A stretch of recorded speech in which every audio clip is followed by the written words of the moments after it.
Hay secretos en la música latina que casi nadie se atreve a contar, historias que se susurran entre bastidores, que se comentan en camerinos, pero que muy pocas veces salen a la luz. Y esta vez, quien decide romper el silencio no es cualquiera. Estamos hablando de Toño Rosario, una de las voces más reconocidas del merengue, un hombre que ha estado muy cerca de las grandes figuras de la música tropical y que asegura conocer detalles que muchos preferirían mantener ocultos. Según confesó, durante años guardó un secreto relacionado con Willy Colón, un hombre que marcó la historia de la salsa, pero cuya trayectoria también estuvo rodeada de tensiones, egos y fuertes enfrentamientos. Toño asegura que hay cosas que el público nunca supo, episodios incómodos, discusiones tras bastidores y decisiones que cambiaron el rumbo de varias carreras. Pero lo más impactante es que, en medio de todo esto, también aparece otro gigante de la salsa, Rubén Blades.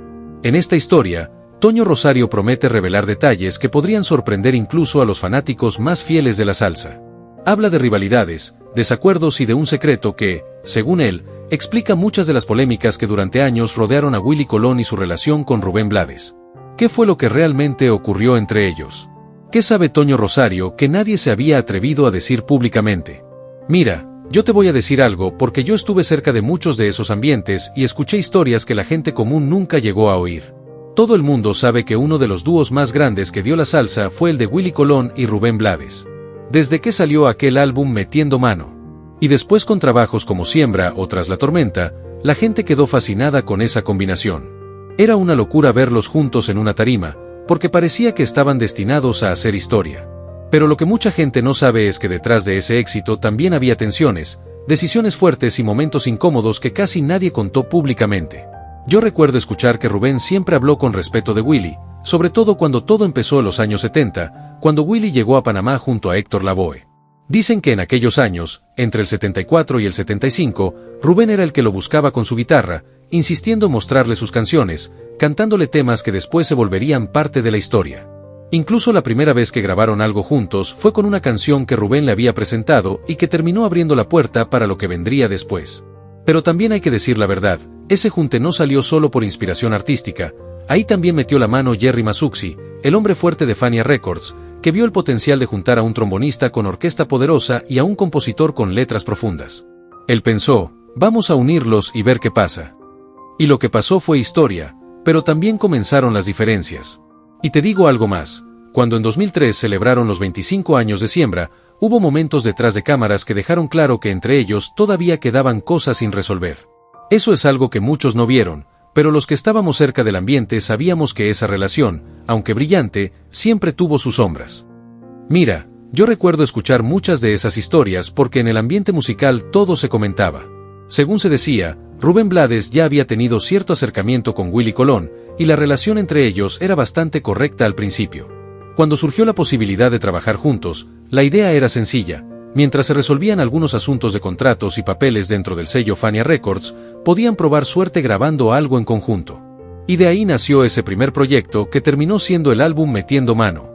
Según se comentaba en esos tiempos, gran parte del impulso para unirlos vino del propio Jerry Masucci, que vio en ellos una combinación explosiva, el sonido poderoso de Willy y las letras profundas de Rubén.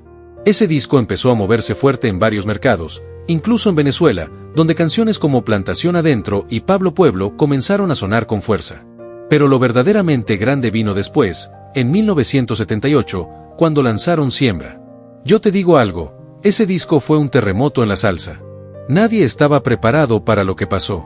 Temas como Pedro Navaja y Plástico cambiaron la forma en que se entendía el género, porque no solo hacían bailar a la gente, también contaban historias y hablaban de la realidad social. Ese álbum llegó a vender millones de copias y terminó convirtiéndose en el disco de salsa más vendido de la historia, algo que en ese momento parecía imposible. Pero como suele pasar cuando dos talentos tan grandes se juntan, también comenzaron a aparecer diferencias. Ellos hicieron giras, dominaron la escena por varios años, hasta que finalmente esa sociedad terminó a comienzos de los 80. Incluso se cuenta que cuando salió el álbum The Last Fight, Rubén no quedó del todo conforme con el resultado. Y ahí fue cuando muchos empezaron a darse cuenta de que, detrás de uno de los binomios más brillantes de la salsa, también había tensiones que tarde o temprano iban a salir a la superficie. Mira, yo te digo algo porque esas cosas uno las escuchaba mucho en el ambiente musical. Para esa época ya la relación entre Rubén Blades y Jerry Masucci, el hombre fuerte de Fania Records, estaba bastante deteriorada. Rubén sentía que tenía que tomar su propio camino y desligarse completamente de ese imperio discográfico que había dominado la salsa durante tantos años. Entonces cada uno siguió su rumbo. Por un lado, Willie Colón comenzó a explorar su faceta como cantante y siguió sacando temas que marcaron época, como El Gran Varón. Mientras tanto, Rubén se fue por una línea más experimental, mezclando sonidos y hasta probando con influencias del rock. Ya a principios de los años 90 el negocio de la salsa estaba cambiando mucho, nuevos sellos dominaban el mercado y muchos artistas estaban firmando con otras compañías. Pero curiosamente, el reencuentro de estos dos gigantes no lo provocó ese mercado, sino Sony Music, que en 1995 logró reunirlos otra vez para grabar el álbum Tras la Tormenta. Mucha gente lo vendió como el gran regreso del dúo, aunque la verdad es que ni siquiera grabaron juntos en el mismo estudio. De ese disco salió un tema que llamó mucho la atención, Talento de Televisión, que fue una idea que Willie encontró y Rubén interpretó a su manera. También había canciones muy fuertes como Desahucio o Dale Paso, e incluso incluyeron un homenaje a Héctor Lavoe, con un intro de trombón impresionante que a muchos salseros les erizó la piel. Pero a esas alturas la gente ya se hacía la gran pregunta, ¿de verdad había amistad entre Willie y Rubén? Y te digo algo que se comentaba mucho. Willie mismo decía que los dos eran personalidades muy fuertes, muy tercos con sus ideas.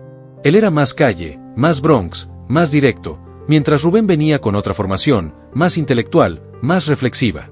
Y cuando juntas dos cabezas tan poderosas, a veces sale magia, pero otras veces también salen chispas. Mira, yo siempre digo que para entender la relación entre Willie Colón y Rubén Blades hay que entender también de dónde venía cada uno. Willie era pura calle, Bronx, barrio, mientras que Rubén venía con otra formación, más académica, más universitaria, criado en Panamá con otra visión del mundo. Y aunque para algunos ese detalle puede parecer sin importancia, la verdad es que esa mezcla de calle y universidad fue precisamente lo que hizo tan especial esa sociedad. Durante años, la propuesta musical que construyeron juntos dominó la salsa y los llevó a escenarios históricos, como aquel concierto en Caracas organizado por Amnistía Internacional para conmemorar los 50 años de la Declaración de los Derechos Humanos. Pero el momento que terminó marcando un antes y un después llegó en 2003, cuando se reunieron en San Juan, Puerto Rico, para celebrar los 25 años del legendario álbum Siembra. Ese show, que se hizo en el estadio Irán Bithorn, parecía un sueño para los salseros, pero detrás del escenario comenzó una tormenta.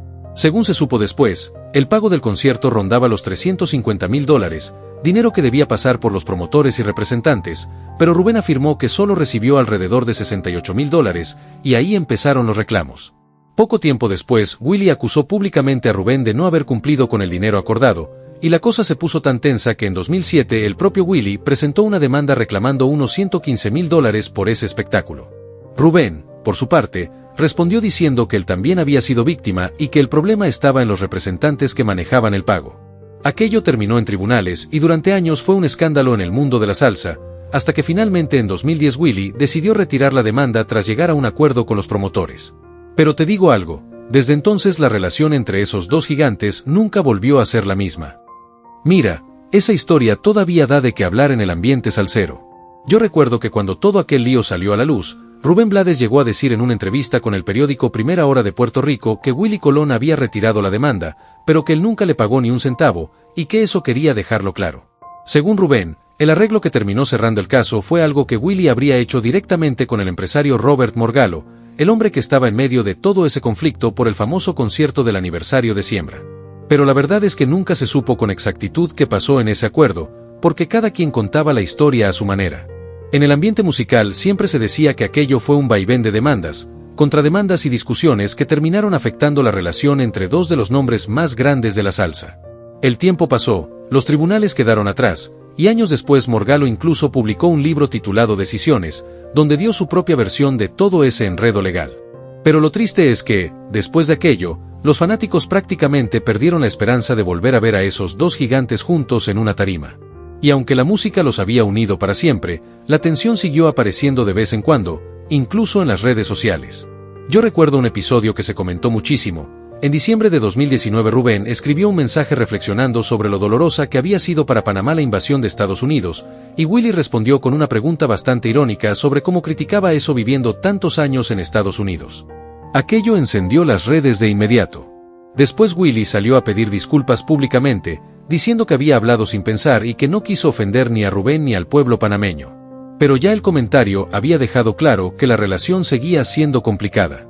Y lo más fuerte fue cuando, durante la pandemia, Rubén respondió a unos fanáticos que soñaban con verlos otra vez juntos. Él dijo algo que a muchos les cayó como un balde de agua fría, que en un mundo ideal le gustaría, pero que la realidad era otra, que él ya no volvería a trabajar con Willy. Y cuando uno escucha eso, se da cuenta de que hay heridas que, aunque pase el tiempo, a veces nunca terminan de cerrar. Mira, yo recuerdo que cuando Rubén Blades habló de todo ese tema, sus palabras fueron bastante claras. Él decía que no le guardaba odio a Willy Colón, que al contrario, siempre iba a reconocer públicamente lo agradecido que estaba por la oportunidad que le dio en sus inicios. Porque hay que decirlo como es, Willy fue quien abrió la puerta para que Rubén pudiera grabar canciones que en ese momento muchos en la industria no se atrevían a tocar. Rubén mismo ha dicho que siempre va a agradecer haber formado parte de ese proyecto y de una orquesta tan poderosa que ya tenía nombre y prestigio. Incluso lo ha reconocido como un productor y arreglista brillante. Pero también dejó claro que, aunque respeta su talento, no volvería a trabajar con él. Y según Rubén, no era solo un asunto de dinero o de contratos, para él también había un tema espiritual, de confianza y de principios. Él contó que le dolió mucho cuando Willy lo acusó públicamente de haberse apropiado de un dinero, algo que Rubén siempre negó. Lo que más le afectó fue que, después de hacer esa acusación, la demanda se retirara poco antes de ir a juicio tras un arreglo con la misma persona que estaba señalada como responsable del problema. Rubén decía que en ese momento él estaba trabajando en servicio público para Panamá, y que esa acusación le cayó como un golpe muy fuerte. Por eso llegó a la conclusión de que, aunque siempre iba a reconocer lo que Willy significó en su carrera, ya no podía volver a compartir un proyecto con él. Sin embargo, hay algo que demuestra que, a pesar de todo, el respeto humano todavía existía. En abril de 2021, cuando Willy sufrió aquel grave accidente automovilístico junto a su esposa Julia Colón, muchos en la música se preocuparon pensando lo peor. Y uno de los primeros en reaccionar públicamente fue el propio Rubén, quien escribió que acababa de enterarse del accidente, que la situación era seria y que esperaba de corazón que Willy pudiera recuperarse. Ese mensaje, para muchos fanáticos, fue una señal de que, aunque la relación artística se rompió, el reconocimiento y la humanidad entre dos gigantes de la salsa todavía seguían ahí. Mira, yo siempre digo que el tiempo es el único que termina poniendo cada cosa en su lugar. Hoy en día Willy Colón sigue siendo ese personaje fuerte que no se guarda nada y que suele lanzar mensajes directos en sus redes, sobre todo en Twitter, mientras Rubén Blades también mantiene su voz activa opinando sobre música, política y la realidad de América Latina. Cada uno anda en lo suyo, Rubén llenando escenarios, como cuando anunció presentaciones en Bogotá, y Willy manteniendo su presencia en conciertos y eventos en distintos países, incluso en México. Pero cuando uno mira toda esta historia desde afuera, inevitablemente se pregunta qué canción podría resumir todo lo que pasó entre ellos. Algunos dirían Plástico, otros pensarán en Camaleón, y habrá quienes digan que la historia se parece más a Sin Poderte Hablar. Porque al final, lo que empezó como una alianza musical que cambió la salsa terminó marcado por desacuerdos, orgullo y un pleito que nunca se terminó de cerrar del todo. Yo mismo escuché muchas historias en los pasillos del negocio, comentarios de músicos que estuvieron cerca de ellos, gente que decía que las discusiones entre Willy y Rubén eran intensas, que los dos tenían un carácter fuerte y que cuando chocaban, aquello parecía un huracán. Y si te soy sincero, Willy también tuvo sus polémicas con muchos otros artistas del movimiento salsero, discusiones por arreglos musicales, por créditos de canciones y hasta por decisiones dentro de Fania Records. Pero con Rubén la cosa fue distinta, porque ahí había historia, éxito y también mucho orgullo de por medio. Al final uno no sabe si algún día el tiempo logrará limar esas asperezas o si todo quedará como una de las rivalidades más comentadas de la música latina. Lo que sí es seguro es que su legado juntos nadie lo podrá borrar jamás. Y ahora te pregunto a ti que estás viendo este video, ¿crees que algún día veremos a Willy Colón y a Rubén Blades reconciliarse de verdad? Déjame tu opinión aquí abajo, dale like a este video y suscríbete, porque aquí seguiremos contando las historias, secretos y polémicas que marcaron para siempre la historia de la salsa.